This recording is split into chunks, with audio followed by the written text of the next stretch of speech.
All right, so I'm going to walk you guys through a few things in the basics of using a program called Geogebra. When you go into geogebra.org, the first thing you're going to run to is this screen, and you're going to hit Start Calculator. Put myself down here. So as you go into Start Calculator, you have a couple things. What you guys are going to be doing today is you're going to be entering a lot of functions, so you're going to be using the algebra feature. Notice when I click on this, it closes this side toolbar. If we're in geometry, we tend to use a lot of the tools that are here. We're going to use a few of these today too.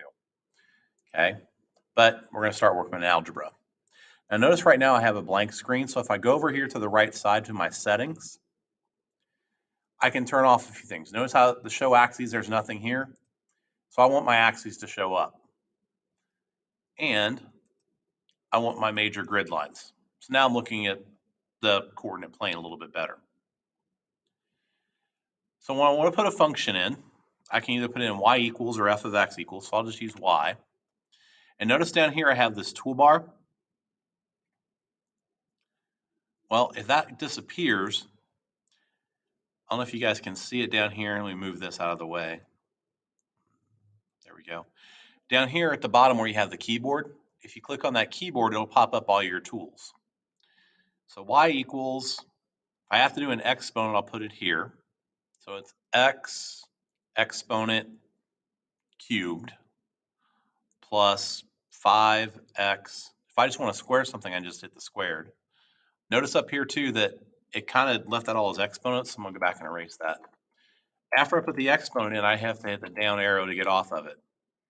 So I go plus 5x squared minus 8x plus 6. And it gives me my graph. So notice I can kind of move it away.